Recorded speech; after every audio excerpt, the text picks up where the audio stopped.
Sa walang humpay na isinasagawang operasyon ng Israel sa Gaza, mga airstrike overnight, maging ang mga lugar sa Gaza ay mahigit 30% na ang kontrolado ng Israel. Nagsagawa na rin ng ground operation ng IDF pero marami ang nabigla sapagkat inaakala ng iba na hindi na iimik ang Hamas. Pero bigla itong gumawa ng isang napakalaking pag-atake sa Israel. Gumamit ito ng maraming rockets at tinarget nito ang maraming syudad sa Israel.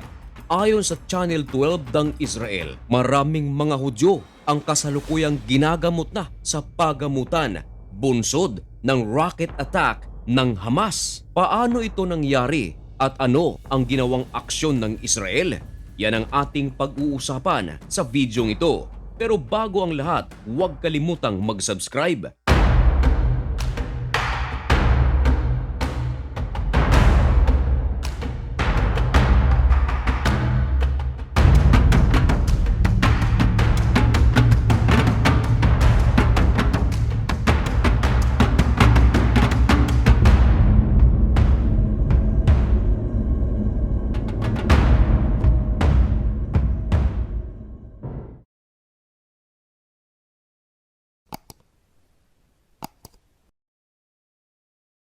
Maligayang pagbabalik mga kaibigan.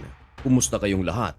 Ngayon ay April 7, 2025. Isa na namang napakainit at napakabagong balita ang ating ihahatid sa inyo. Ito ay tungkol sa mga syudad ng Israel na inatake ng Hamas gamit ang rockets at ang response ng Israel kaugnay sa naturang rocket attack ng Hamas. Araw ng linggo kahapon, April 6, hindi inakala ng maraming mga Hudyo na makapagsasagawa pa pala ng mga rocket attack ang Hamas. Marami sa mga Hudyo ang mabilis na nagtakbuhan sa kanilang mga bomb shelters.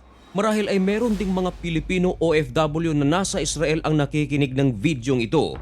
Marahil sila mismo ang makapagpapatunay na talagang nagsagawa ng rocket attack ang Hamas. Ang balitang ito ay kinumpirma ng Fox News na marami sa mga syudad sa Israel ang tinarget ng Hamas.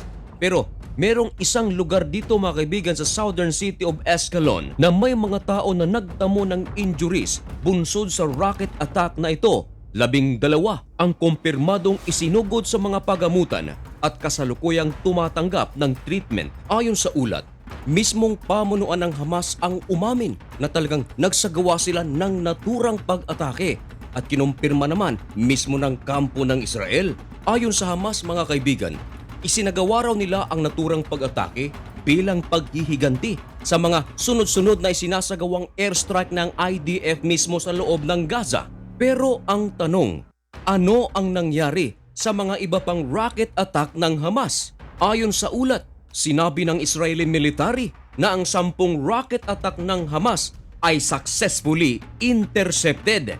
Ibinalita rin ito sa Channel 12 ng Israel. Pero aminado ang kampo ng IDF na ang naturang rocket attack ay nagtamo ng pinsala sa iba't ibang bahagi ng Israel sapagkat ang mga debris ng naturang mga rocket ay nalaglag na kung saan maraming mga properties ng mga Hudyo. Meron ding mga tao mga kaibigan na natamaan ng mga shrapnel ng rocket. May sasakyan pa nga ng isang Hudyo na wasak dahil sa debris. Ang iba sa mga rocket ng Hamas mga kaibigan ay hindi na nakapasok sa aerial territory ng Israel pero meron talagang mga nakapasok.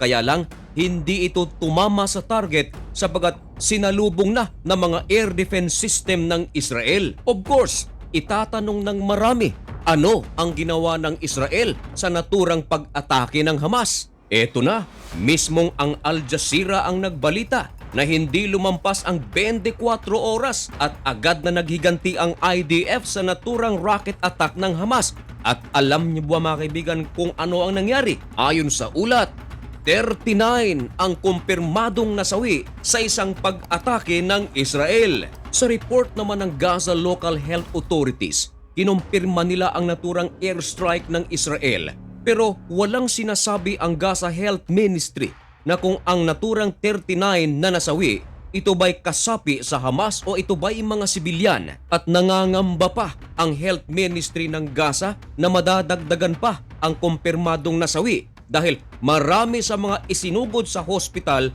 malubha ang kanilang kalagayan. Nangyari ang mga pangyayaring ito mga kaibigan kahapon, Sunday. Ibig sabihin, sa isang araw, nagkaroon ng palitan ng mga pambobomba ang magkabilang panig. Pero mga kaibigan, napansin niyo ba ang report ng Al Jazeera? Alam naman siguro ng marami na ang Al Jazeera ay medyo may pagka-anti-Israel. Pero kung inyong pagtutuunan ng pansin ang kanilang headlines, sinasabi rito na ang Israeli military ay nagpaalam muna sa mga sibilyan sa Gaza.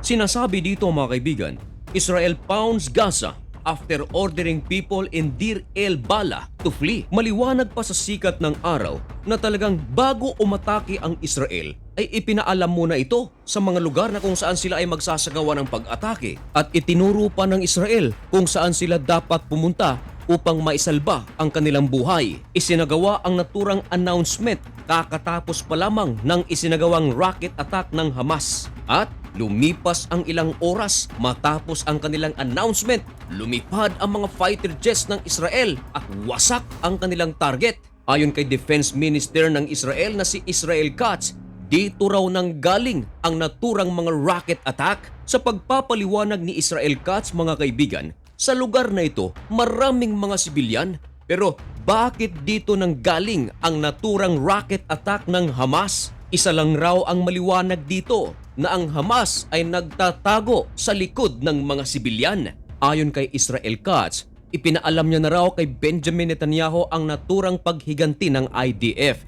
Ayon sa kanya, bago lumipad si Benjamin Netanyahu sa Washington upang makipagtagpo kay US President Donald Trump, ay nakapag-instruct na ito kay Israel Katz na atakihin ang naturang lugar. Ayon sa ulat ng IDF mga kaibigan, kumpirmado na nawasak ng Air Force ng Israel ang mga rocket launcher ng Hamas.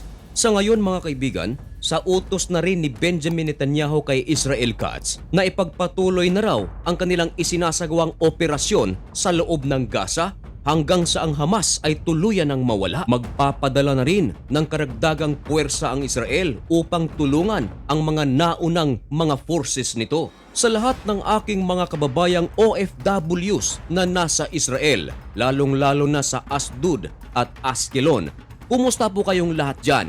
Mag-ingat po kayo palagi. At mga kaibigan, abangan lamang ang mga pinakabagong kaganapan sa pagitan ng Israel at ng Hamas.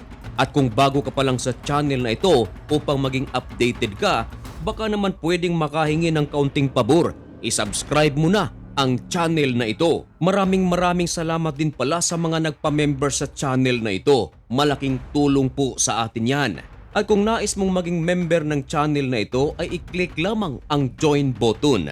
At maraming salamat sa inyong lahat. Hanggang dito na lamang muna ang video ito. May God bless you and thank you so much for watching. Goodbye!